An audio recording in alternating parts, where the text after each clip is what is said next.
welcome to the Ramble On. I am Tom. I am Brendan. I am El Camino. La Camino? I am La Camino. La Camino. Wait, was it La Caminina. Was it really It's El Camino. It's the car. El Camino. So we are talking about the Breaking Bad movie. It's got spoilers, like a lot of them. This is the spoiler. This is definitely okay. Well, right, I know how the series ends now. Well, yeah. So let's get into it. You want to start out the story? You want to start somewhere else? Sure. For the story, I wasn't crazy about it. Like, this is kind of just the ending of Breaking Bad again, but in a 2-hour movie. Yes, exactly. I felt that overall this was drawn out. I think a comment that you had made off recording was that this was sort of like a drawn out episode, extended episode, and the story definitely felt like that, except for the fact that now we don't really necessarily have a sort of a natural driving force for the story, I feel like. I think that a lot of what was going on with this story was supposed to be like the metaphorical stuff. Like, this was Jesse Pinkman as kind of embracing either Mike or Heisenberg and kind of coming down in the middle of that when he kind of both outsmarts and outguns the guys at the end. Yeah. So essentially we start with from right after the Breaking Bad series ends, we sort of see the moments immediately after, and then Jesse going on sort of this like sort of quest to try to finally be free of everything that's behind him. Mm-hmm. And I don't know how compelling it really was in retrospect. Right. I mean, it just wasn't, even from an outside perspective, if you have no idea what's going on, it was just a very slow-paced story that was a little underwhelming, you know? I mean, it didn't have any real suspense to it, or like nothing really. It wasn't really all that enticing. That's true. There weren't many stakes to it because I think part of it is that, like, even as someone that watched Breaking Bad, I wasn't that invested in if Jesse Pinkman lives or dies. Mm-hmm. Like, he was not a big player. He wasn't that important. He was kind of just a side character by and large, and I don't think that the character had the strength to carry the story. Yeah, I think that's a good point. So I mean, we're watching Jesse go from, location to location, trying to get the money so that he can essentially go to the guy to erase his identity and get him somewhere else. Yeah, and I don't. The entire episode is just structured around the idea of him going and getting free at Alaska. And so it's sort of this. It essentially just comes down to. I think you in American Recut put it succinctly is. Was it something that really needed to be made, and probably not. And it kind of goes back to what really, there wasn't really enough. There's not enough room in a movie concept to really explore something interesting. I don't think with this character, other than there's not enough time really to do anything. And what we really saw was he went from escaping in the series to now sort of not escaping but living free. Like we know that starting he's living over. But I don't think the actual meaning, like actual result of what happened to Jesse as a character really changes for us as the viewer. So like you're left to in the end of the series say, wow, cool, maybe he went off and finally got free. And now in the movie, cool, he went got free. Wow, he's free. And so I don't know, I guess you can say that, well, his story sort of come to a conclusion and he's finally like in this peaceful area and I suppose maybe that's some sort of another end to his arc, but I don't see anything beyond that being. Yeah, I think the best way I could look at this, like the best likelihood of this movie for, is it's not the events of the movie, because the events of the movie are largely banal and kind of it's filler for him finishing his escape. That's a good way of putting it. It did feel a lot fillery. I think that the parts of this movie that you would want to watch it for are the metaphorical stuff, which is Jesse shaves his head, he looks a bit like Mike or he looks like Walter, and it's hard to tell which one is which, and he kind of embraces both personas by the end. Mm. And the symbolism that that Vince Gilligan is well known for, things like the insects as like a form of looking into a person's mind and how they're feeling. Fire, like the little safety alarms, the smoke alarms are often used in his stuff. Shots of the shower. There's a lot of that stuff that's in this one, which you always fall into one of two sides of Breaking Bad. Either you say that's pretentious as fuck, or you say that's really interesting what he's going for. Mm-hmm. I always found it really interesting, so I liked looking into the parts of this film that were like they're supposed to be just continuations of the metaphor for his symbolism. But it's very easy to fall on the other side of he's spending like 5 minutes looking at a bug. Yeah, no, and I think there's something to that, and I think it's nice to get a little more of Vince Gilligan's sort of Breaking Bad world.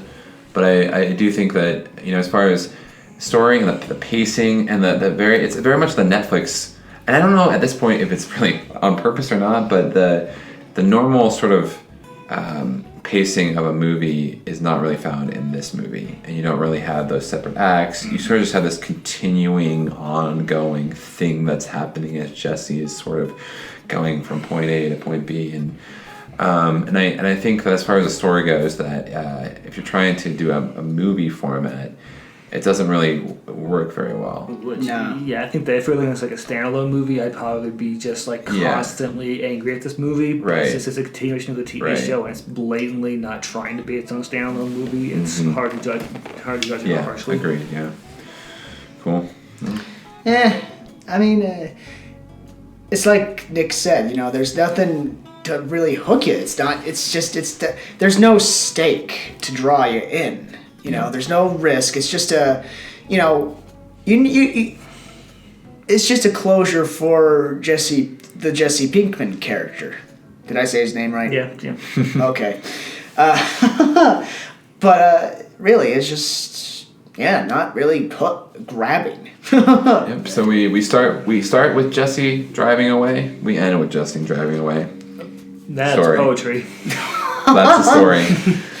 That's the summary, everyone. You don't need to watch it. As far as like, if you're like a diehard fan looking for things like, did they ever resolve what Hugh Babineau is going through now?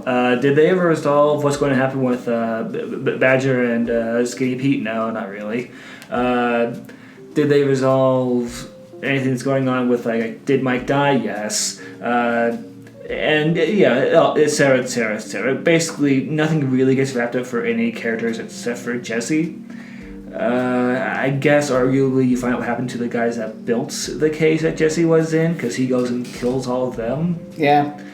And I guess it kind of pays homage to the tactics that Mike would use and the tactics that Walter would use at the same time when he kills them. But this is kind of just more rolling in the mud that is Breaking Bad. That's a good way of putting it, yeah. As far as effects or characters, effects, I don't know if there's much to mention beyond what we said in the... Camera shots. It's good camera shots. It's got usual nice job, camera Vince. shots. Really nailed it again with those time lapses. Love it. Same synopsis, same symbolism, same metaphors. Yep. It's all continued from Breaking Bad. Yep, so the day turns into night, night turns into day, highway shots. Love it. 3 times. Boom. And then characters, like we talked about in the American Recut, I think that, it's largely Jesse. You do have, some sort of guest starring characters from the original show. And actually, you do have the sort of, what is we have... Badger and Skinny Pete.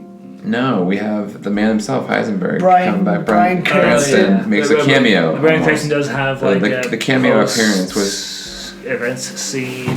So we have but as far as impact on the story, none. And then other than that, we don't really have any.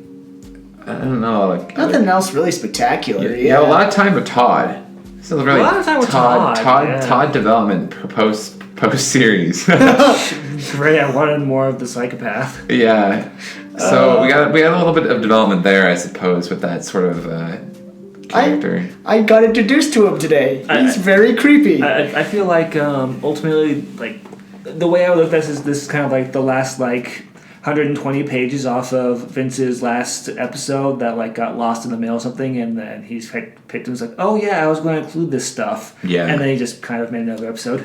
That's I think that's a very, very perceptive observation. I think I'd buy it.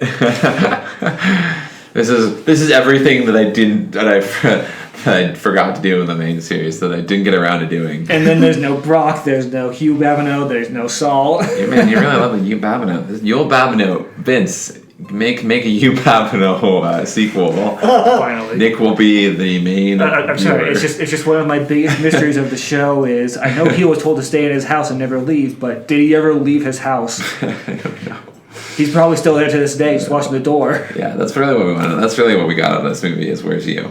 Where's Huel? Who's Hugh? Hugh? Sorry, yeah. You'll meet him later. He's great. Yeah. So we got story, characters, effects.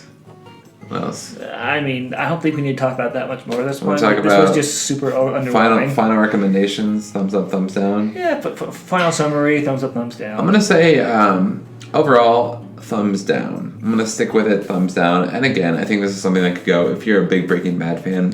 Why not watch it? Overall, though, it's largely we don't really gain too much from viewing this as far as character development goes. And I think overall, it's not really that compelling of a story. So I'd say overall, thumbs down. All right, Brendan. Also thumbs down because and not because I was lost and confused. No, like I said, it was just a story for a side character that didn't really need to happen. Well, he was. I'd say Fair thumb enough, yeah. middle. It's exactly what you expect. It's more Breaking Bad. This is the same problem that we had with Invader Zim. Same problem we had with Rocko's Modern Life. Yeah. This is stuff where it only exists because there's people that are fans of it, and they said let's get a little more money out of them. Except unlike Invader Zim and Rocko's, where they had some kind of a spin on current culture or a spin on come back from a different age. This movie didn't even have that. It just was kind of reveling in the fact that it is Breaking Bad, and that Breaking Bad is that super popular show that white people like. So this one's a thumb middle for me. So I think that those are kind of the three recommendations. A thumbs down from the guy who's coming to this blind. Thumbs down from the guy who's coming to this with some good memories of Breaking Bad. Yeah, for the other guys coming into it with Breaking Bad memories. Yeah, and to be fair, I'll clarify. Largely I'm relatively in the middle as well, but I think ultimately this is sort of just goes to the sort of a little bit unnecessary, and therefore thumbs down. Yeah, that's entirely fair. All right, well, thanks for joining us for El Camino. It's October and we have no horror movies coming out. Whew, Really? That's scary in itself. Well, yeah. Did you see any movies that come out? Anyways, thanks for joining us. I was Nick. This is Brendan. I think I'm still telling. Thanks, everybody. Good night. Bitch.